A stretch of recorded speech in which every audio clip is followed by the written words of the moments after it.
ശബരിമലയിലെ യുവതീ പ്രവേശനത്തിന്റെ പശ്ചാത്തലത്തിൽ ശബരിമല കർമ്മസമിതി നടത്തിയ ഹർത്താലിന്റെ മറവിലുണ്ടായ സംഘർഷങ്ങൾ തടയാൻ സംസ്ഥാന സർക്കാർ എന്ത് നടപടിയെടുത്തുവെന്ന് ഹൈക്കോടതി.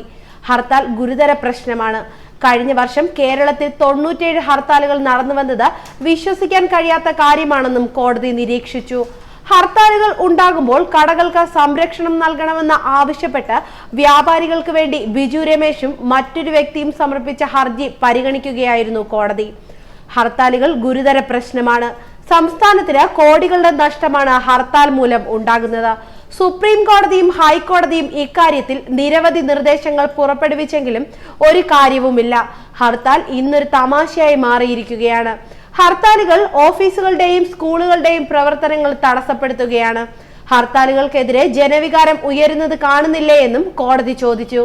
എല്ലാവർക്കും പ്രതിഷേധിക്കാൻ അവകാശമുണ്ട്, എന്നാൽ അതിൽ എല്ലാവരും പങ്കെടുക്കണമെന്ന് നിർബന്ധിക്കരുത്.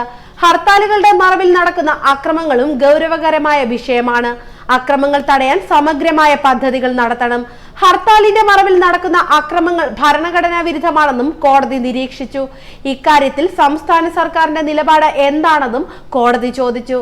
ഹർത്താൽ ദിവസം തുറക്കുന്ന കടകൾക്ക് സംരക്ഷണം നൽകാൻ തയ്യാറാണെന്നായിരുന്നു സർക്കാരിന്റെ മറുപടി. നാളെയും മറ്റന്നാളും തൊഴിലാളി സംഘടനകൾ നടത്തുന്ന ഹർത്താലിൽ കടകൾക്ക് സംരക്ഷണം നൽകാൻ തയ്യാറാണെന്നും സർക്കാർ കോടതിയിൽ അറിയിച്ചു. ഹർത്താൽ ദിവസം അക്രമങ്ങൾ തടയാൻ എന്തൊക്കെ നടപടിയെടുത്തുവെന്ന് ഉച്ചയ്ക്ക് ശേഷം അറിയിക്കണമെന്നും കോടതി സർക്കാരിനോട് ആവശ്യപ്പെട്ടു. അതേസമയം ഹർത്താൽ നേരിടാൻ സമഗ്ര പദ്ധതി തയ്യാറാക്കുമെന്ന് സർക്കാർ. ഹർത്താലിനിടെ ആവശ്യമുള്ള കടകൾക്ക് സംരക്ഷണം നൽകുമെന്നും സർക്കാർ അറിയിച്ചു.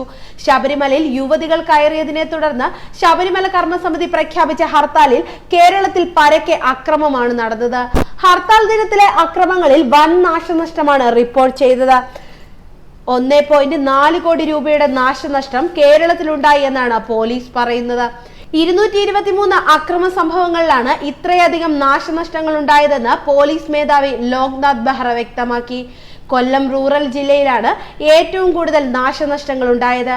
26 സംഭവങ്ങളിൽ ഏകദേശം 17,33,000 രൂപയുടെ നാശനഷ്ടമുണ്ടായെന്ന് ലോക്നാഥ് ബെഹ്റ വ്യക്തമാക്കി. ശബരിമലയിൽ 2 യുവതികൾ ദർശനം നടത്തിയതിന് പിന്നാലെയാണ് വ്യാപക അക്രമങ്ങൾ സംസ്ഥാനത്തിന്റെ വിവിധ ഭാഗങ്ങളിൽ അരങ്ങേറിയത്. അക്രമങ്ങൾ ഉണ്ടാകുമെന്ന് ഇന്റലിജൻസ് റിപ്പോർട്ട് ലഭിച്ചിട്ടും പോലീസ് വേണ്ട മുൻകരുതലുകൾ സ്വീകരിച്ചിട്ടില്ലെന്നും ആരോപണങ്ങളുണ്ട്. സംസ്ഥാനത്ത് 2018 ഹർത്താൽ നിരക്ക് ശരാശരി 3.58 ദിനങ്ങളിൽ 1 എന്നതാണ്. ഹർത്താലുകളിൽ ഏറ്റവും കൂടുതൽ ജനങ്ങളെ ബുദ്ധിമുട്ടിച്ചത് BJP ആയിരുന്നു. 26 ഹർത്താലുകൾ അവർ നടത്തിയപ്പോൾ കഴിഞ്ഞ ദിവസങ്ങളിലായി തലസ്ഥാനം കണ്ടത് 2 ഹർത്താലുകൾ. UDF 23 ഹർത്താലുകളുമായി തൊട്ടു പിന്നാലെ എത്തിയപ്പോൾ LDF 15 ഹർത്താൽ നടത്തിയും വ്യാപാരി വ്യവസായികൾ 11 ഹർത്താലുകൾ നടത്തിയും ജനങ്ങളെ ബുദ്ധിമുട്ടിച്ചു. ന്യൂസ് ഡെസ്ക് മലയാളി വാർത്ത.